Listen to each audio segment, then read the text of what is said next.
were not specific as to when it will end. And on Friday, during our conversation with ECG, I mentioned that I had a call from Gridco. One of their directors said, well, I am prepared to speak to you guys on what the issue really is. So today, this morning, on Love in the Morning, we have some of their managers, the directors are with us in the studios of Love 99.5 to really try and help us understand and appreciate what the problem is. What is really the problem? That has brought us where we are right now, where the outages have become unbearable. Now, I have with me Mr. Kofi Akuetteh, or is Date? Date. Okay, so I got it correct. He's Director, Strategy and Corporate Services from Head Office in Tema with Gridco. I have Engineer Vincent Iyadomboache. He's also Director, Northern Network Services based in Kumasi, and Engineer Bismarck Anani, Area Manager, Kumasi. Gentlemen, good morning to you and thanks for your time. Good morning, David. And I trust all is well with you? Really is. Good. All right, so please get closer to the microphone and let's hear you properly, because this conversation is very important to us. It's dear to our hearts. And you are not from the region. The two of you, I'm told you, are from this region. And I know that you guys can attest to the fact that quite recently, the outages in the region are so terrible. Yesterday, for example, more areas were roped into the outage. Many people have their own perceptions and thoughts as to what the problem really is. So you are the guys on the ground who will help us appreciate and understand what is happening. So what we're going through, is it financial challenge that is creating the problem? Because some people have that notion, or it's technical. What is the problem? Thank you, David. May we take this opportunity to say a big thank you to Love FM for giving us this platform for us to reach out to our cherished customers. We also want to say a very good morning to discerning listeners of Love FM and our cherished customers, especially those residing in Kumasi and its vicinity. And the power situation in Kumasi and its environment for a couple of weeks now have not been at the desired level. It's a very worrying situation to everybody, even including those of us who are within the power chain, who are working on it, particularly what happens in Kumasi. And on this note, we want to extend our apologies, sincere apologies for all the inconveniences that customers are really going through, especially what happened last night. I believe that at the end of the discussion, we might appreciate what really happened last night, that push us to that level. We pray that we don't really go to such an extent. Our meeting here this morning is really discuss through what really the issues are and then how well we can really come out of it. Back to the question whether it's financial or otherwise, I want to say that it's not a financial issue. What we have is some kind of a system issue that our engineers are really working out, putting back on track. It is not financial. It's not financial. It's so bad of financial. So try and explain to us so we appreciate and understand what we're faced with.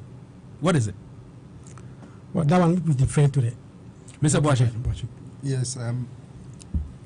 Good morning to your listeners again. And the situation that we are in, and the Gridco part of it, is because we have what we call the power highway. We have the central backbone, which is a 330-volt transmission line coming from Aboise through Angomaso to Kintampo to Tamale and Bolga. So that is what is really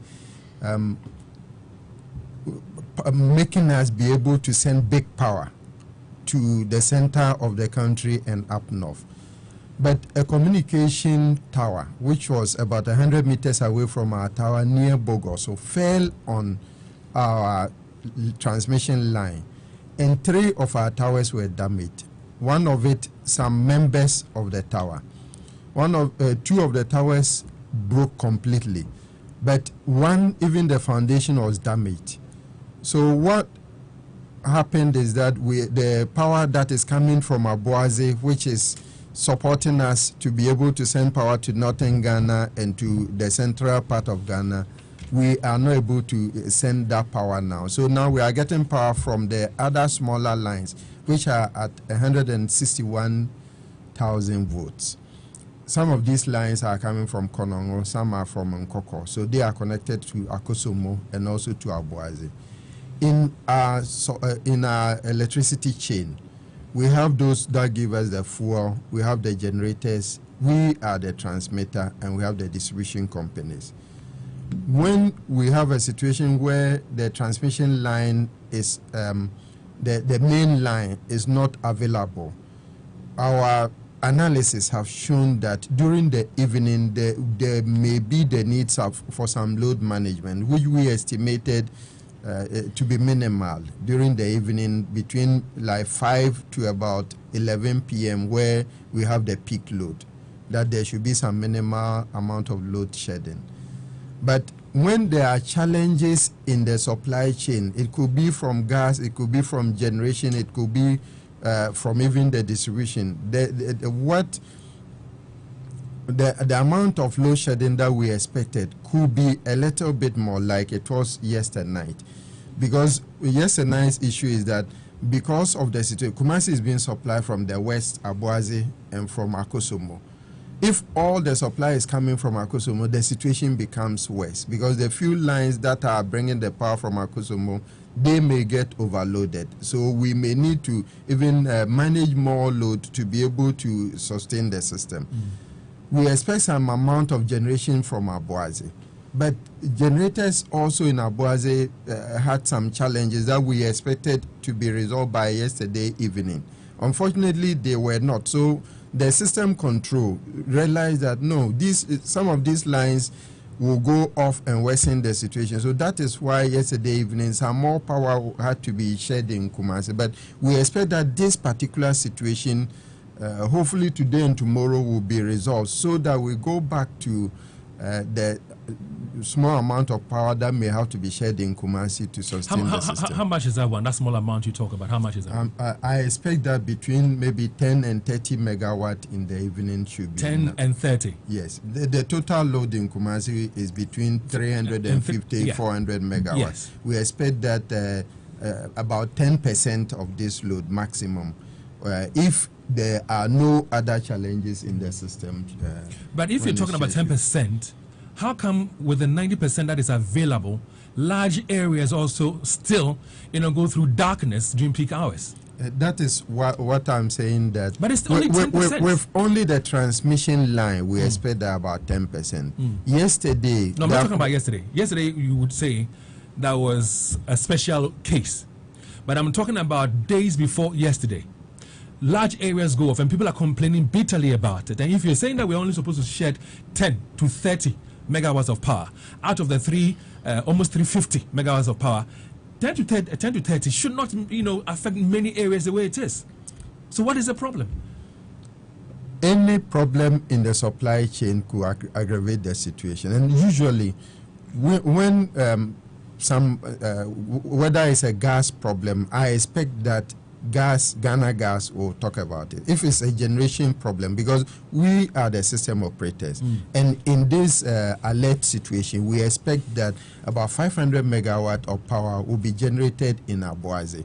If there are challenges with generators in Abuazi that may not allow that amount of power to be generated there, I expect that they will come out. But these are the issues that have aggravated the situation. Whether there is gas problem or there are generation challenges or something because it's not like the total quantum of generation. We say that Ghana, we have more installed than what we are using, but where it's being generated is also important. You remember, beginning of the year, we said that because we could not generate because there wasn't enough power, there wasn't enough water for them to generate. That was also so where the power is being generated. So there is enough generation to the east, but the lines there may not be able to bring all the load. So we expect that there is also enough generation as we require at Abuazi, so that the lines from Abuazi will also bring some power to support what we need. If I hear you, are you suggesting, Mr. Boache, that although we have had this mast fall on a transmission line and also towers, there are other challenges in the system that is also creating or compounding outages? Is that what you're suggesting?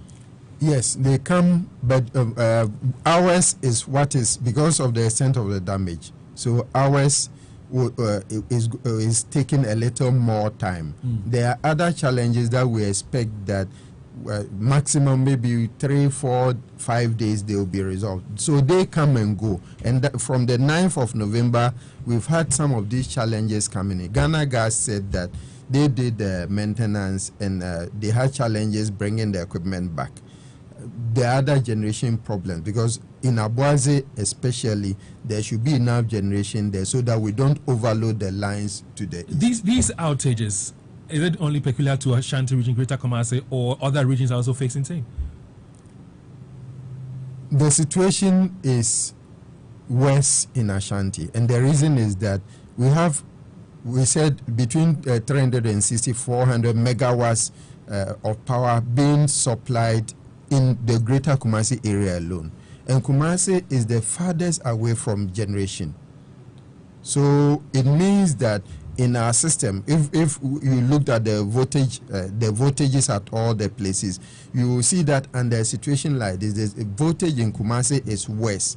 And when the voltage at a particular place violates the sustainable levels, it can bring the whole system down. So the mitigation measures to make sure the system is sustained is worse in Kumasi because of our location in the center, because generation is farthest away from Kumasi, and because load in Kumasi and even the load to the north also passes through Kumasi. When you go to the north, for instance, you have Bui closer to them. So it means that maybe power that is generated in Bui, if you are talking of Techima, Kintampo, Tamale, they will be supplying that. It doesn't have to pass through Kumasi first. So our system is such that voltages are worse when the system is challenged in Kumasi, and that is why Kumasi sees more of this. Now, Bismarck, let me come to you this one. I mean, and this challenge of this mast falling on your power lines or transmission lines happened a little over 2 weeks ago. What is being done in fixing this problem? How come we are still, facing challenges? And at this point in time, I'd like to speak to our social media guys. We've got videos and pictures as to what, has been captured as to the challenges. So if you join us on Facebook right now, you get to see what they are talking about as to a communication mast falling on their transmission lines, and that is creating the challenge we have right now. But interestingly, this morning, we're also being told that there are other system challenges that we're faced with, and that is how come we are having more of the outages. It's not just about what happened at Bogoso, but beyond Bogoso, there are other challenges in the system, and that's why we are where we are right now. So barely over 2 weeks ago, this happened. Yes. What is being done to fix it? Yeah, thank you, David. As indicated earlier, the problem happened on the 9th of November, and the company immediately mobilized resources to assess the situation, because the first information we had was that only 2 towers got damaged, but upon closer assessment, we identified a 3rd one. Fortunately, we had the members, that's the tower members, for the reassembling of the towers. And because the foundations were damaged, we had to, destroy it and recast the foundation. One of them, one of the towers is completed. Work is ongoing on the remaining 2, and with the pace of work, because of the criticality of the problem, we expect that it will be completed before 20th of December. Huh? Yes, before 20th. So we're going to go through this challenge up until the 20th of December. As Engineer Boachi indicated, per the problem on the line, we don't expect too much load shedding in Kumasi. It is worsened when maybe you have challenge in gas supply, which limits generation from the Western Corridor. How often does that happen, for example? How often does it happen? We may not be able to, indicate as how often it happens, because some may be as a result of fault and it's not anticipated. And if it's a fault, it's sometimes, depending on the gravity, within the shortest possible time, should be fixed for gas to flow, for people to have their power. Here we are on the 9th, like you're saying, a communication mast falls on your transmission lines. And you say you're working with speed. And yet we are expected to complete work by the 20th. And so you're not even setting. I said before. Before the 20th. Before, yes. Before the 20th. Yeah. And you are setting on that one, that before the 20th. Yes. What kind of work is being done that will warrant that we wait till that time? Great. The line is what we call the backbone, and it is the voltage is 330,000 volts. So the associated equipment is quite heavy, and therefore if you are repairing it, you need to ensure the what you are replacing it with will be able to carry the load. The strength of the material will pass the integrity test, so that you don't have a similar problem reoccurring. And that is why the engineers on site have to ensure that the right thing is done. You may be in a hurry to restore, but if you don't do it well, it will not stand the test of time. And when you say before the 20th, you cannot give specific dates aside from just simply saying before the 20th of December. Can't you be a bit more specific? We have to be a bit cautious in giving out specific dates, because the implication is that not everybody will have supply, especially during the peak time. So if you give a specific time and it doesn't come to pass, the implication on business, on domestic lives. We are following closely, and we'll be giving updates as the work progresses. Now, you touched on businesses, and trust me, businesses are already struggling. And with the outages that we are witnessing right now is compounding the problem for them. Yesterday, for example, last night, I had so many calls from people asking whether Dumsor is back. They were trying to ascertain what the challenge is. Now, Mr. Boakye, where we are right now, you live in Kumasi as well, and so I'm sure that you're also affected when the outages occur. Yes. Don't you deserve a timetable? Yes, but when he says before 20th, he's giving you a timetable. No, I'm talking about a load shedding timetable, so that when I get up in the morning and I'm leaving home, I know that, well, today there's a probability of going off in the evening. So I plan accordingly. So you, Mr. Boakye, you live in Kumasi, and instead of you closing from work and you going home and meeting an outage, don't you think that we need to have a scheduled timetable that will let us know, as consumers know, that today or tomorrow evening we'll go off and we plan our lives accordingly? Let me explain the situation to you. We are saying that we don't want the voltages to get to levels that are not sustainable. So what we do is that we monitor the voltage during the day. We monitor it maybe 4 p.m. If we see that the voltage level for today is such that we may need some load shedding, you tell ECG, looking at the way the voltage is going, let's manage the load by, let's say, 10 megawatt. When we do that, because we don't want to shed more load than we actually need to, we continue monitoring the situation. So it's a fluid situation. It's a fluid situation. But to some extent, if it were 10 megawatt every day, we expect that ECG will also move it around. So then if there were supposed to be a timetable, they would do. But ECG also doesn't know whether today, this evening, even there will be the 10 megawatt or there will be 20 megawatt or 30. So I see why they may also have a challenge given a timetable. Is that fair to the consumer? We will have to discuss it and see. No, we're discussing it now. Is that fair to the consumer? I have paid my electricity bill or have purchased a prepaid, and I expect my power to be on to use it for whatever I want to. If indeed we are faced with a challenge, like we're being told this morning, the challenge is that at the end of the day, we'd have to shed some load. It could be 10, it could be 20, it could be 30, depending. Can't we, based on that, still draft something and help people plan around it, with it? So if, for example, you say to me that where I live, the area might go off, let's say, tonight, and power is good, so I don't go off, hallelujah. But at least I have at the back of my mind that there's the probability of going off. So that's why I keep asking, you are consumers yourselves. Don't we deserve better? Well, David, just like Engineer Boakye is saying, it will be very difficult to be certain as to how much volume of, gap or shortage that we'll get, right? But this is a system issue. So at the point that the technical guys realize that X amount is the shortfall, then that they can advise ECG as to how they do the management, the load management. So it's very difficult for us to do that. Indeed, until you are certain about the quantity of power that you have to give out, you can't really give a load shedding system. It's very difficult, at least from our part. It's very difficult. So how do you expect us to live? How do you expect us to survive? Because then we are just left blinded. So as to whether you would have power or not, that's our situation. How do you expect us to survive? No, if you are a business, if I'm a business, and I'm told that power may be off or on, that may not help me that much, because if ECG gave a timetable that it may be 10, it may be 20, it may be 30. If it's 10, your business may go off or may not go off.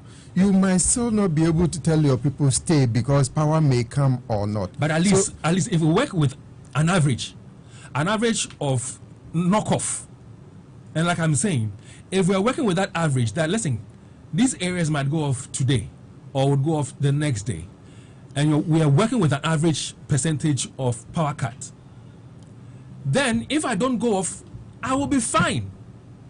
But here we are. I said, and one says, see. We will take your suggestion. We'll discuss with ECG and see whether that thought has not come up.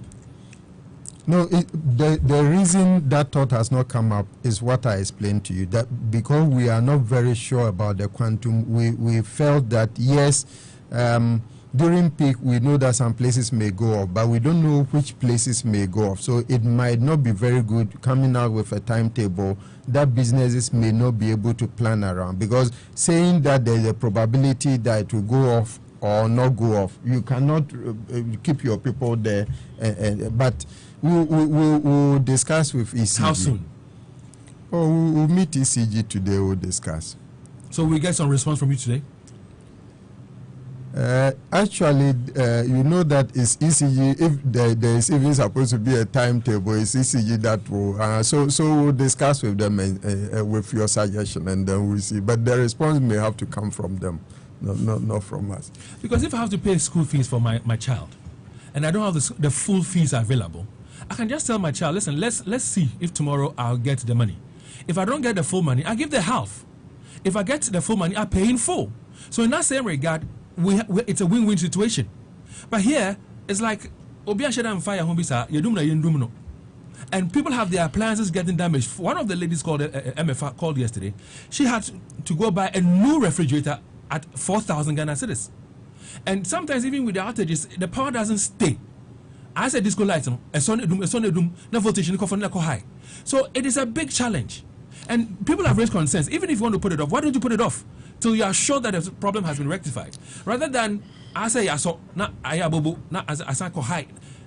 What accounts for all that? Yeah, if I may respond to that, the issue we are discussing now is about load management. What it means is that during peak time, the voltage levels may not be as good as required. And so if you are going off, you go off for a period. But the situation you are talking about has to do with the fault. Because if your light goes off, comes back in a matter of seconds, there's fluctuation in the voltage level. That is a fault, which is different from the situation we are talking about. This is a specific time when we need to manage the power situation in Kumasi so that the entire system does not suffer collapse. So I think that we need to differentiate between a fault and then the load management situation. For us, where we sit, yes, faults may occur. It's a human institution that is being operated and it's machines. The faults may occur. But the point is, if the faults occur and we are fixing the fault, problem is fix it entirely before you put it back on, even if it's a fault. And I'm raising this again because those are some challenges that people have raised concerns with. And again, you'll be told that it's from the distribution point of view of things, not necessarily the generation. So that's where the issues are. Now, we'll be activating the phone lines shortly so our listeners can join us on 03220-83596. 03220-83596. So, Gridco is singing the same song as ECG. They're saying that, well, there is a communication, mast that fell on their transmission lines. Initially, they thought it was only 2 power lines that were affected, or towers, but they realized that there was a third one. And to the extent that some concrete works were affected.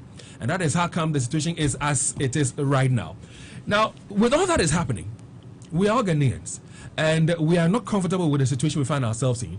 So we would like to speak to a lawyer we'd like to speak to a lawyer to also help us understand and appreciate what our options are. Whether indeed, under the circumstance, we can even sue ECG. I want to rope in a lawyer shortly to give me to give us some legal education, because this is, to me, I say it's not fair to consumers. It is not fair to consumers at all. So we need to have a lawyer to engage with to also tell us what he makes of the situation we find ourselves in, and whether indeed we can, sue either the ECG or the Gridco and stuff like that. But how sure are you, Mr. Date? How sure are we that when the situation is sorted out, it will not recur again? How sure are we? Yeah, we are very much sure. Before I go, let me also indicate that. All right, so hold on for me. Let me go on to the phone lines and speak to Dr. Ernest Owusu-Dapaah. He's a lawyer and a lecturer at KNUST. Doc, good morning to you, sir. Good morning, David. Now, so I'm sure that as residents of Kumasi, you're also witnessing these outages, aren't you? Yes. Last night I was a victim. You were a victim last night, huh?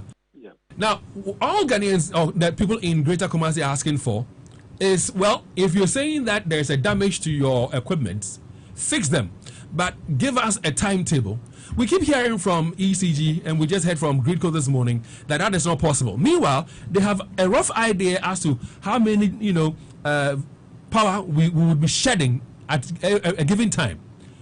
As consumers, as citizens, what does the law say? Can we take them up and ask for a schedule, a timetable? Right.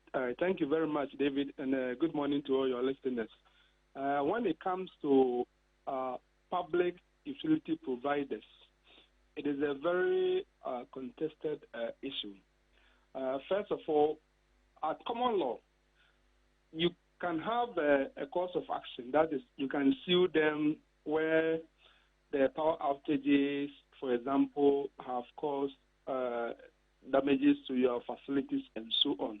But that is an uphill task as far as the cause of action is concerned, especially so where you are dealing with a public utility provider. Usually, the assumption is that because the billing is relatively low, if they were allowed to be sued every now and again for everything, they will find a way to pass the price, the cost back to consumers in the form of pricing. Nevertheless, in Ghana, since 1997, we have what we call the Public Utility Regulatory Commission.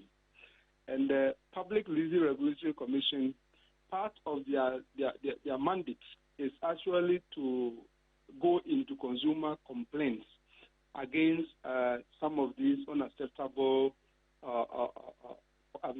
quality of service, such as unannounced power outages and all that, because within the context of the Public Utility Regulatory Commission's framework, where there is a genuine technical problem which is verifiable, scientifically verifiable and all that, there are appropriate procedures which the ECG or NETCO or the particular provider will have to actually make use of, and so that the PUC, as the watchdog of the consumer interest, as the monitor of utility providers, will be able to go into the merits and the genuineness of the circumstances. Because what the ECG is saying, we haven't had verification from the PUC for us to be sure that, technically speaking, there is nothing that can be done. Not until there is that verification, they still bear the burden to actually to engage consumers, to let consumers have some certainty that on this day, between this time, we are going to have a load shedding or we are going to have an outage, so that people can plan their life, equipment and appliances can properly be taken care of. And that is a duty of care that they owe consumers. But the other point is that usually when you apply for power to be extended to your house or to your industry and all that, they make you sign some document. So before you could really determine whether you have a cause of action against them, you need to go back to the terms and conditions which you sign, so as to make sure that there are no exclusionary clauses, no exemption clauses or limitation of liability clauses. Of course, all of us as consumers, often when we need services, we don't have the pains or don't take the pains to read the detailed terms and conditions. But that is why the Public Utility Regulatory Commission is also there for us. And for that matter, if you look at their law and their operational guide, where you're a consumer, you have, for example, suffered damage to your appliance or facility as a result of unannounced, unplanned outages and all that, you are supposed to lodge complaint with the provider. Yes, I know. So we go to the PURC doctor and explain to them, and they'll come and do all the necessary checks. But I just want to know this from you: the situation we find ourselves in, Doc. If I may, please. Yes.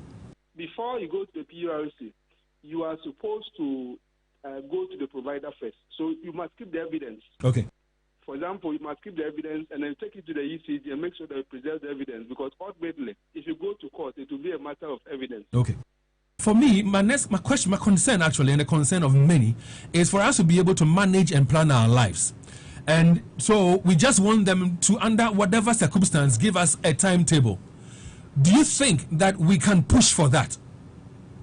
No, legitimately, I perfectly agree that consumers and the Ghanaian public are entitled to timetable, because the ECG, they'll be working, they are supposed to have the technical expertise. They should be able to tell us that this type of problem, even if you cannot say with certainty whether it's going to be resolved in 24 hours, you can add a day to it and then come out with your timetable so that the consumers have some certainty. So I think that is the minimum they can do for us. And I do not think that, legally speaking, they can actually exculpate themselves from any imminent liability which may be triggered against them should they fail to actually give consumers a clear sense of when they should expect outages. I mean, that is very important. Of course, we can understand the limited scenario where the system automatically shut down by itself. I mean, that one is just an isolated case, and we can all give the provider that accommodation. We can give them the benefit of the doubt. But quite apart from that, I think in greater majority of cases like the ones that we are witnessing now, we cannot be told that it is just the system which is shutting by itself, because this has become more or less persistent. And that is why we are entitled to a clear sense of when we should expect it. I hear you. So which means, from what you're saying, we have a choice. We can compel ECG through law to give us a timetable. Dr. Owusu Dapaah, Ernest, thank you very much for your time. He's Senior Lecturer and Head of Commercial Law, Department, Faculty of Law, KNUST. Thanks very much for your time with us. You can also join us on 03-220-83596. Today we'll be picking only a few calls. And the concern is this. Listen, I'm going to speak to a few lawyer friends, including Dr. Ernest Owusu Dapaah, what we can do to compel ECG to give us a timetable. Because if we're being told that we should expect these outages to persist till at least 20th December. At most. At most, then. That's at most. Yeah. But it's because before. Fine. So at most 20th December, we need to have a timetable to plan our lives with. And we'll not sit down anymore for some of these things to continue. Christoph, welcome and good morning. Yeah, good morning, David. How are you, sir? I'm well. Good. David, I want to say that GRIDCO, they are not saying anything different from the ECD. They are not fully convincing at all, not at all, David. Look, for my check, I saw that when the MTN pole falls on the pylons, it can never affect the basement because it is concrete. It is concrete molded something. And so when the MTN pole falls on that pylon, there's no way it can affect it. I think there's something they are hiding, they are concealing from us. That is the generational problem. They are not able to generate, and they should tell us. They should tell us whether we have gas problem, whether we have other accoutrement challenges. They should tell us.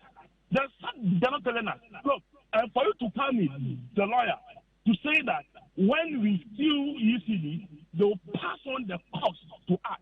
That one, I don't agree, because before UCD can come up with an increment in billing, we have to see the Public Utility Regulatory Commission before they can bring any increment.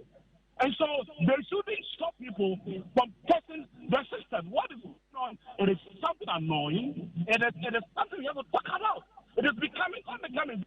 Now all our gadgets in our houses are all spoiled. I hear you. David, finish. Now you will see that now the weather is hot. So when light goes from them, I say we are in a hellish experience. All right, so thank you very much, Chris. And you know what they have just done right now? They have furnished us with a video and pictures of the concrete works that got damaged on those lines when the mast fell on it. So go onto Facebook right now and go check it out. As whether indeed what you're going to see is going to convince you, it's up to you to decide. But it's on LUV 99.5 FM on Facebook. Go there right now. Mr. Entry, good morning. Good morning, Dave. Yes, sir. Welcome, sir.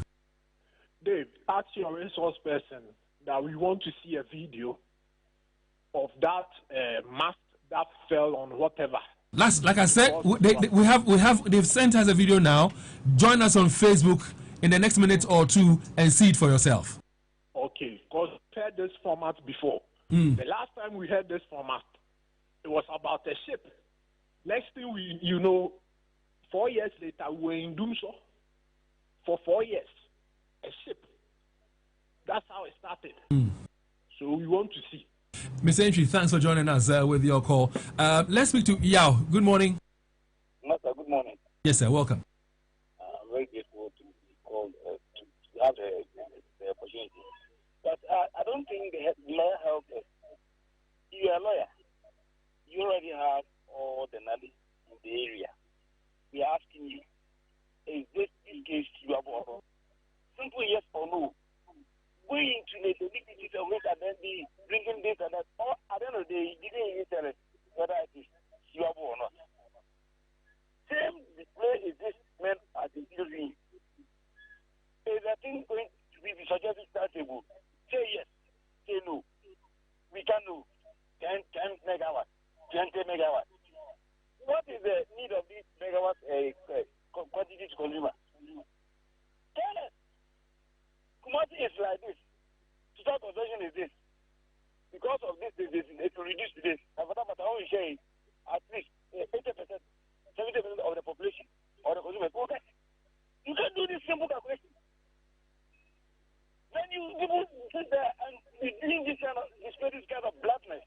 Then people politicize it and insulting government and stuff. What's that? I hear you, Yao. Thanks for joining us. 03-220-8359 says Kofi. Bruni, how are you? I'm well.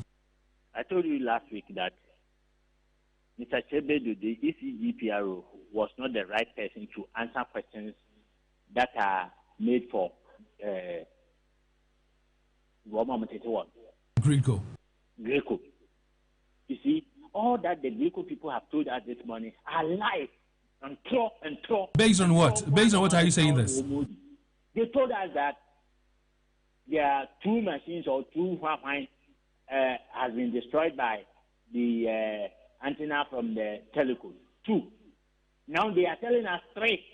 Now they are telling us that gas supply what and what.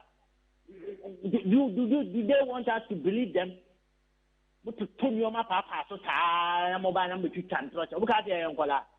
All right, Kofi, by joining by there. And Dixon is also on the line. Good morning, sir. Yeah, good morning, Dave. Yes, sir. Let's hear you, Dixon. Yeah, Dave. My problem is about the communication. You see, I remember I learned this issue started as far back as 9th November. What were they doing? They sat there without informing the people. I mean, you come on air once and you go back without letting the people know what is actually on the ground. If not, the pressure is coming. I don't think they would have come. I listened to them yesterday on a sister station, telling how the concrete works were done. But you know very well that there should be a concrete work. So you should have actually pre-informed the people. You keep on informing us as to what the level and the damage it has caused. then we will abreast ourselves with it. But you wait till the pressure becomes so intense that you can't then you start coming back to the last time. I think our communication, their communication office, it should be up and running. I hear you, Dixon. Thank you, Dixon. But for many, they want something they can work with. And so I'm going to push Gridco, ECG to come to a certain compromise and understanding and give us a timetable that we can work with. They ought to be able to do this for us. George Comfort. Yeah, David, it's what we are all talking about. That is why we need. You see, that is their work. Because for me, if you bring your work to me, I'll tell you tomorrow, come for it by this time. So when you come, if your work is not ready, you have any right to accuse me. But if I know that the right work that I have to do, when you come, I have to give your thing to you. But now I don't know what is going on. And I don't know the energy minister, we want him to come out. Because these people work for Ghana. And at the end of the day, you go in for your salary. Okay. So that is your work to do. I hear you, George. Let's speak to one final person. Stephen is on the line. Good morning, Stephen, and welcome. Thank you very much. That's Stephen Wonder. Follow you from Atunakwa District. I would have advised Griku what they are doing. They are rather fueling the fire. Instead of them to go home and do their homework, by this time they would have even solved the problem rather than walking from radio station to radio station, TV station to TV station, even fueling, annoying people more, because that is not the solution. I don't think this problem have solved either today or tomorrow, because it is a major problem. Otherwise, but last week, I monitored these people from last week. If this problem were to be solvable, by this time they would have even solved it. And that's what they're saying, that at most by the 20th of December. And that's what we're saying, that if we're supposed to sit and wait till 20th December, plus or minus, within the timetable. So you have assured us that you're going to speak to ECG. What time during the day can I call you to ascertain from you what the outcome of that conversation has been? Because we need a timetable. A load shedding timetable that will tell us when we're going to go off and when we're going to have power. So when would that be done? What time can I call you, Mr. Date? You'll get in touch with ECG. We'll get back to you. That doesn't work for me. We are in town today. No, I understand. Yeah. When do you hope to have that interview, that meeting with ECG? By close of day, David, I'll get back to you. By close of day today? I'll get back to you. And I'll get in touch with you again. Right. Mr. Date, thank you very much for your time. And of course, Mr. Boachi and Bismarck, we're grateful to all of you for your time with us here this morning on Love Nights and Up and 5. And listeners, listen, we're going to do this together. Push so hard.